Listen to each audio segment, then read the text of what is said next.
Lifetime manuscripts of the great Uzbek poet Alishir Navai. To see them with one's own eyes is a shock for everyone.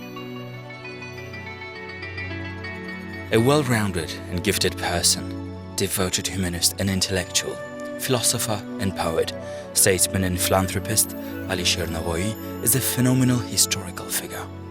For more than 5 centuries, his heritage has been a priceless literary treasure, deeply appreciated all over the world. Today we will show you unique tomes that were created in ancient Khorasan during the poet's own lifetime, which, by a twist of fate, are now kept in St. Petersburg at the National Library of Russia. A long-time custodian and the head of the library's Eastern Manuscript Fund, Olga Vasilyeva, will help us immerse ourselves into the atmosphere of the intense intellectual life of Alishir Navai and the story of how these priceless tomes were created. Within the framework of the project, Treasures of Uzbekistan's Cultural Heritage in Museums of the World will tell you amazing stories, sometimes real, sometimes mystical, about Navai's manuscripts. But first, some historical facts. The National Library of Russia was established in the year 1795 by Catherine II. Back then, it was the Imperial Public Library that opened for visitors only 19 years after. The Eastern Manuscripts Department counts 28,000 rare manuscripts in 25 languages. From library works carved in stone to book masterpieces of the Eastern Renaissance.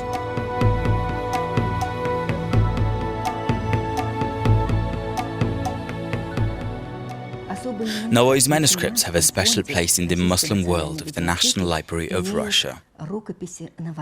3 of them were released in the capital of the Timurid Sultanate, Herat, during the poet's lifetime. The earliest of them was written by Alishir Navai at the age of 25. It was written by his friend and companion, a famous calligrapher, Sultan Ali Mashhadi. The early diwan by Alishir Navai, Gharaib al-Sughar, dated 1465 and 66, consists of lyrical poems, ghazals and rubaiyats.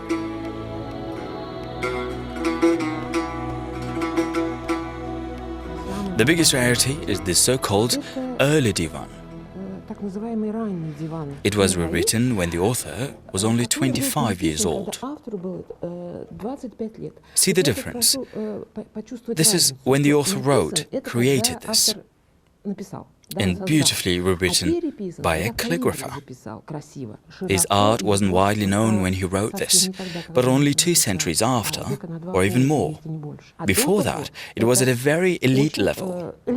He was a part of that elite. He was surrounded by intellectual and artistic elite, as well as political elite, because he was a statesman and a friend of Sultan Husayn Bai Kara. As we know, Nizamuddin Alishir Navai started writing poetry at a very early age, but the poet didn't form them in collections, diwans.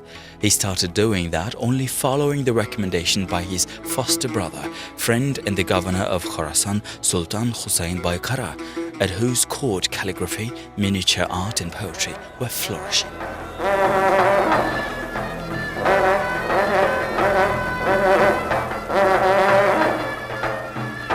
Alishir Navai often recited his poems during the court's mushairas, poetic contests.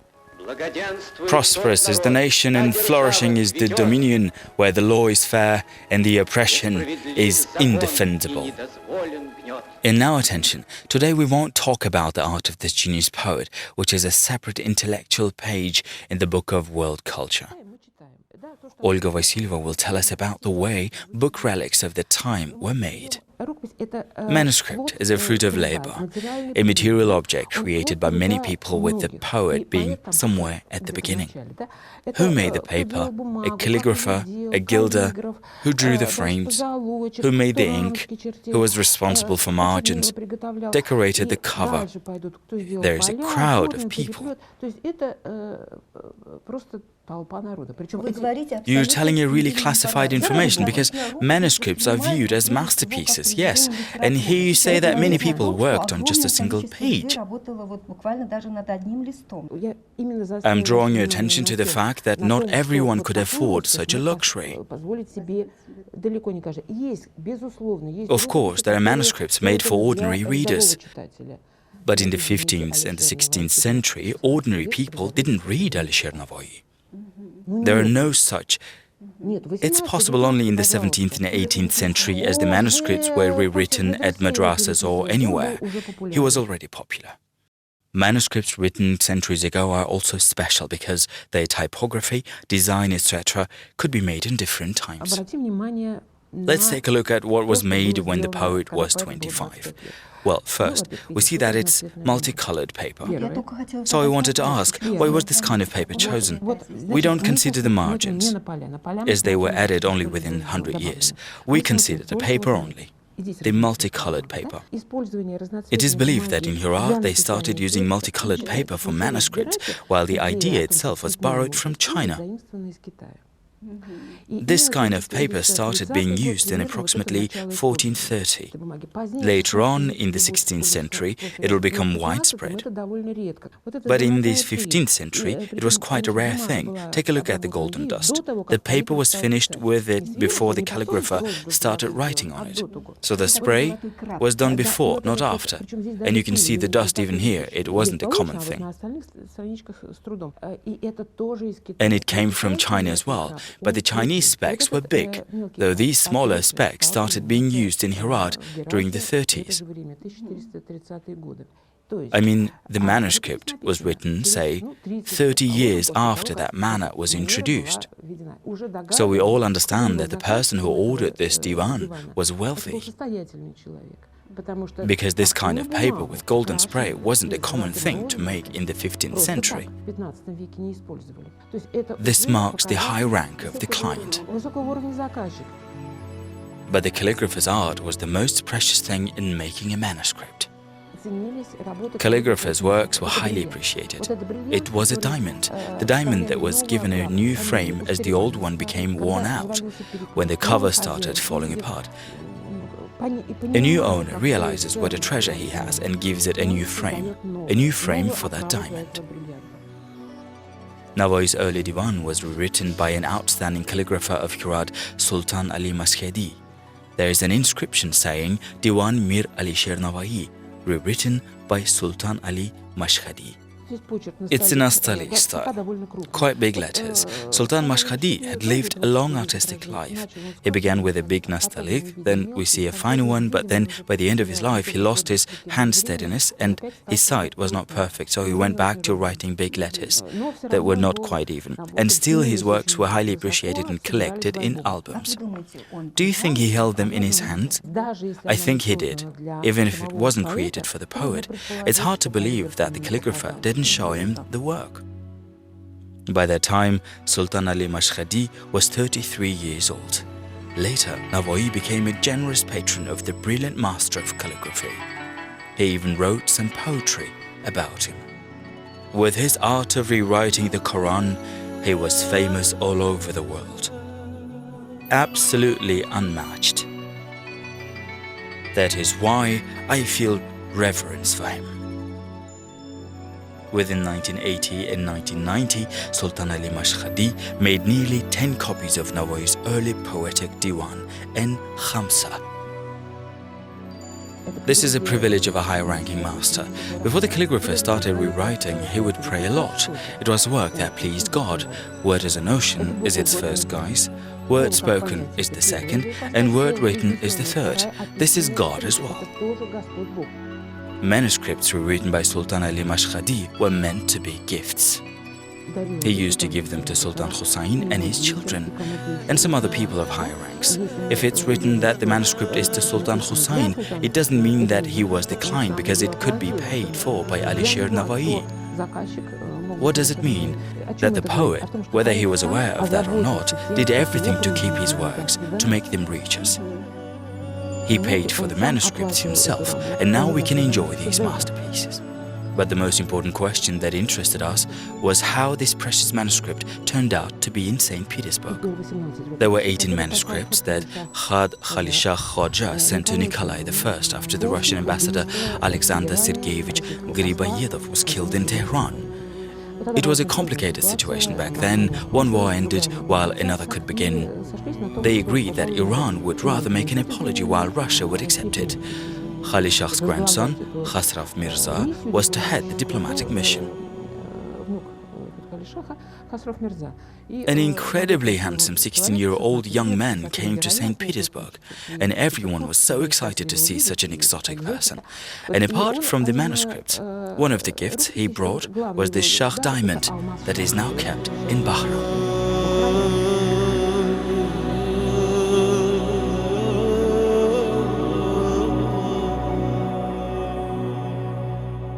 The first page of Navai's early divan has several inscriptions.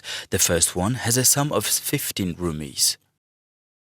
Rumi was the name for gold coin that was used in early 19th century. Yes, it's not said here whether the manuscript was sold or bought or given away. There's no information here that it was bought, it's just evaluation. There's one more inscription here with the sum of 1,000 rupees. But again, it's not said that the manuscript was sold for 1,000 rupees. It's again just evaluation. India was not the only country to have rupees. So it's unknown how and where Khalishah bought this manuscript, and we'll hardly ever find out. According to this information, we can presuppose that before Tehran, the manuscript could be in India during the time of the great Mongols, who used to appreciate the art of books, and in the Ottoman Empire. Navai lived in the times when the art of books reached its highest peak in Herat.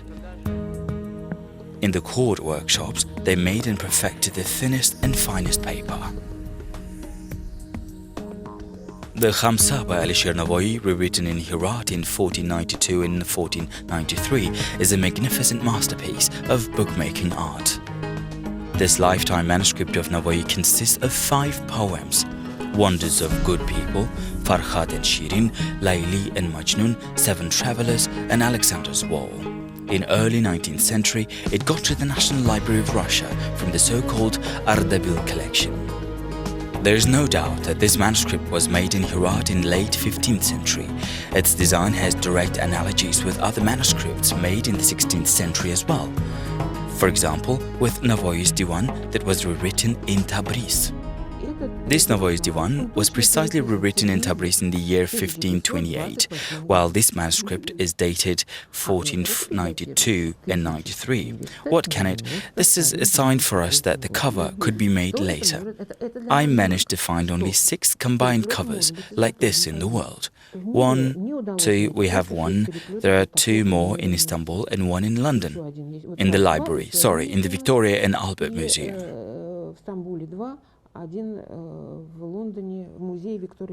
On the one hand, it's the same gold embossing, but here the surface was left without embossing. It's painted with black paint, and the ornament is made in 2 shades of gold. Have a look. Here it's not just gold. One is darker, lacquered, it's half lacquered, half embossed.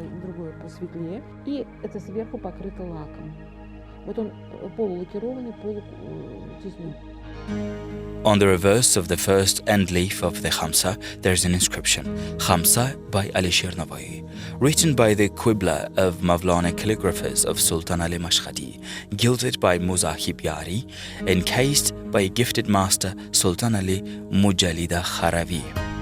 It's a rare thing when the manuscript has not only the name of the author and the calligrapher, but the rest of the people who had worked on it. It is known that Farsi, or Persian, was a literary language of that epoch. For his poetry in Persian, Navai used a pen name Takhallus Fani, which means mortal, while he used his poetic name of Navai, which means singing with inspiration, for his poetry in Turkic language, that he used to call Turki.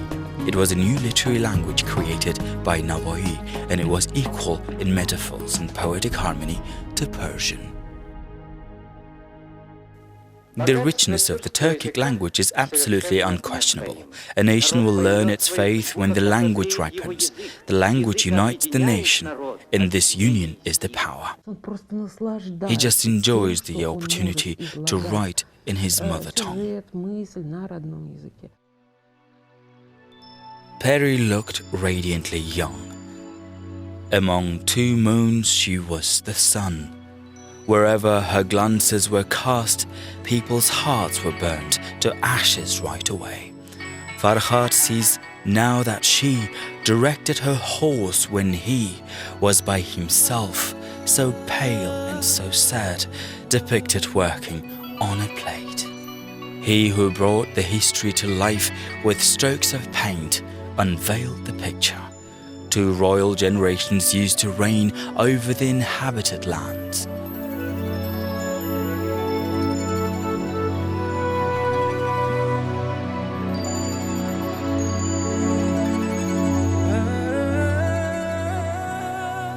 Let Khorasan forever flourish, without knowing chaos and misfortunes. When the Lord of the world had built his own town and surrounded it with walls. This is Khamsa, 5 poems by Alishir. The poem's words are as fragrant as the paper they are written on. Navai himself ordered copies of his books, and it was he who paid, because it's no secret that he was very rich. He was a patron who invested money in construction of 370 buildings and then renovated them. He didn't just give his land away, but also collected all revenues from his shops, bazaars, wineries, etc. for keeping order and paying wages to the teachers of that madrasas for supporting mosques.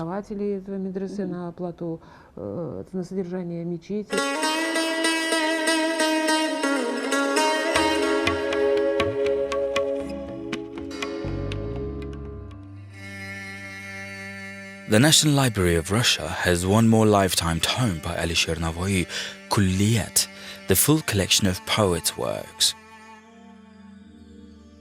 It was made in the year 1499 and is the earliest existing collection of poems, lyrics and prose works by Navai that were kept safe.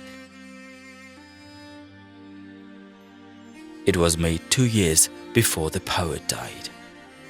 This lifetime manuscript by Alishir Navai is an absolute rarity, because specialists say there are Navai's autographs on some pages. The cover was made later, in the 19th century. We got it together with a collection by Nikolai Vasilievich Khandinkov, the diplomat and general consul in Tabriz, the middle of the 19th century. He also had ethnographic journeys. He visited Khorasan, even made a map of Khorasan, was in the Middle East too. And how did the collectors find this manuscript? Sometimes he would note, bought in Tabriz in the year for 2 months, but nothing is written here. He thought this list to be either Navai's autograph or with his editing. He supposed that it was written by Alishir Navai. He thought there was too much editing. And it's true, the manuscript with poems and prosaic tracts by Navai has some corrections. And here we can see the signs of multiple restorations. There could be separate books connected together, but now we can't say anything for sure. Kulliyat's handwriting isn't a refined calligraphy. It's obvious that here the main goal was to preserve the content. In the end of the manuscript, consisting of 13 of Navai's works, there's the word finished, written in Uzbek language instead of tamammat, the Arabic word with the same meaning. The vocabulary is wider in Turkey. There one can find a bigger variety of shades for one word. There is more space for poetic art games. And it's not one word or two. There are 22 of them. And he plays with them. There's a feeling that he's bathing, that he simply scatters pearls. By the way, he often uses the image of pearls in his poetry. So he scatters them, then collects and strings them, then scatters them again. It's a constant pearl game of his, and there's a feeling that he was a happy man. He was happy because he had an opportunity to do that.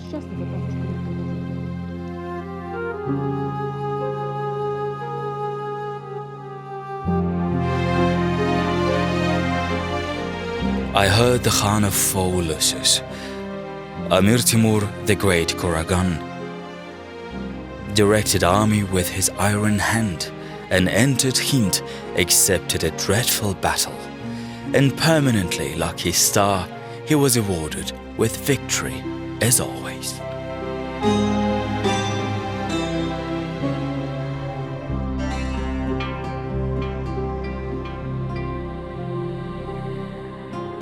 These rare miniatures are the illustrations for Alishir Navai's great poems.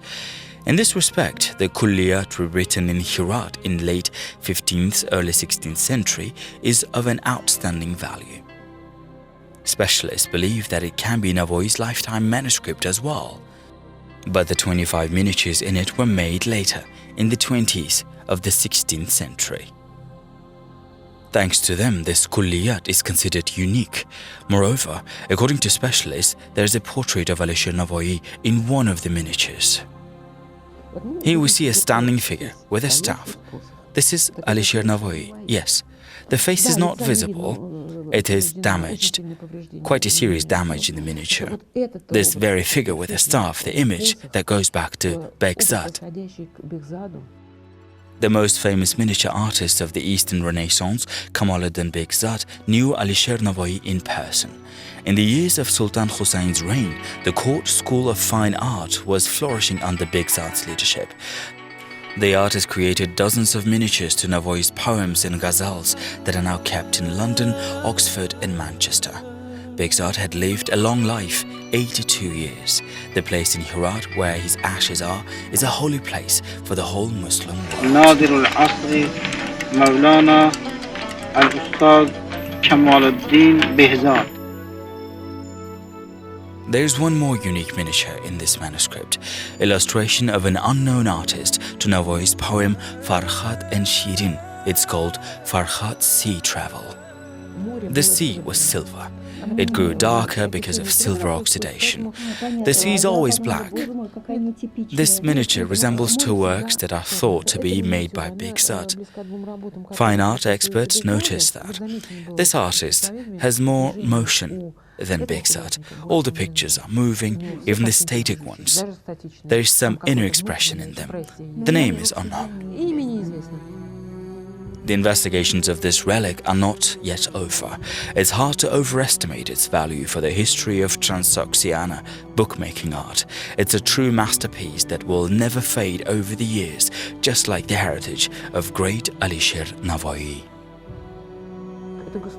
He was a statesman. It's a well-known fact. He was also a patron of arts and a builder at the same time. Things that he did as a patron and builder were maintained for next generations. This is a sort of his second guise. And the third one is his poetry that lives and continues living.